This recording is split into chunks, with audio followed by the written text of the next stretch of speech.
Parlons littérature à présent. Dans sa vie, Marie-Claude Barbin a 3 passions, son jardin, son chat et l'écriture. La réunionnaise de 71 ans est l'auteur de plusieurs livres. Le dernier en date s'intitule « Nouvelles de la Réunion et d'ailleurs ». Marie-Claude Barbin est l'invitée du 12-30 et vous. Bonjour. Bonjour Maëlys.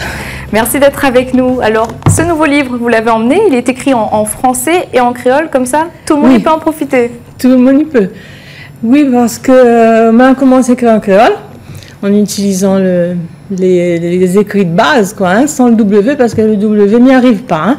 Et après, on me dit, ben oui, mais il faudrait le transcrire en créole. Et ça, c'était un petit peu compliqué, parce que l'image en créole, quand on traduit en français, et puis du tout pareil. Oui, il est plus difficile d'écrire en créole qu'en français. Les deux, n'est pas évident.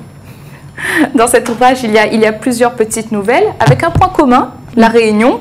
La première nouvelle s'intitule « La dit la fée ». Pourquoi vous avez choisi d'écrire là-dessus? La dit la fée, c'est ce qui fait le charme de notre île grâce à une comédie attachante. C'est-à-dire que m'y voulait rendre hommage à une personne disparue et qui aimait bien, qui adorait communiquer, si vous voulez bien. Donc à chaque fois qu'elle y portait pour mettre son petit chien le soir, elle dit la fée. Voilà, bonjour madame, comment il appelle, où ça où il habite, combien d'enfants.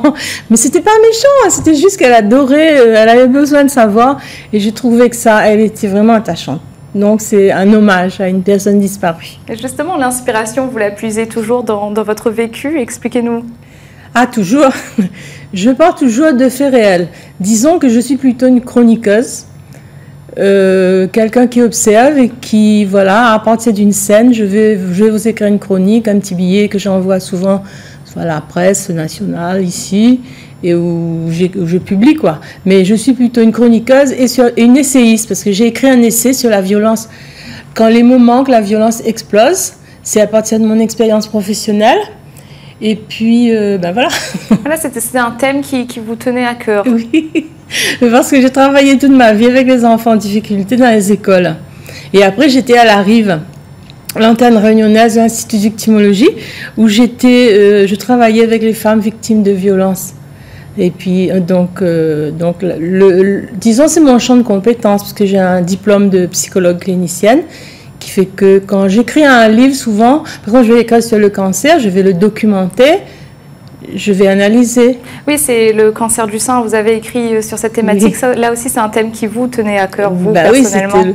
Oui, c'était mon cancer du sein, une toute petite tumeur minuscule sur laquelle le système médical s'est acharné.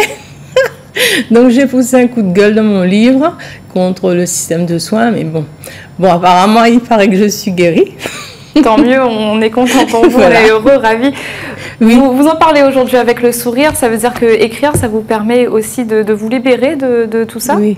Ah, mais j'adore écrire, moi, parce que oui, j'adore dès que j'ai une scène qui se passe dans un supermarché ou quelque chose qui m'interpelle, tout de suite, ça me vient à l'esprit d'écrire un petit billet, mais attention, c'est très caustique ce que j'écris. C'est de l'humour, mais vraiment bien balancé. Alors Marie-Claude Barbin, il y a déjà un nouveau livre en préparation. Quel sera le thème de cet ouvrage? Ah, le thème, ce sera toujours le thème des violences sexuelles, mais c'est un récit plus une analyse psychologique.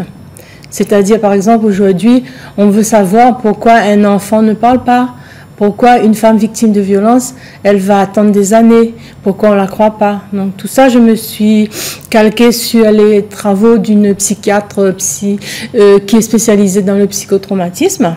Et donc, j'explique grand public, comme j'ai fait pour quand les moments que la violence explose. Vous avez été confronté à ce genre de situation dans votre vie professionnelle. Est-ce qu'il y a des histoires qui vous ont particulièrement marqué? Oui, quand j'étais en formation à l'unité de victimologie et j'ai rencontré une jeune ado, elle avait 14 ans, elle a été victime d'un viol sous GHB, c'est-à-dire qu'on lui a mis de la drogue dans son coca.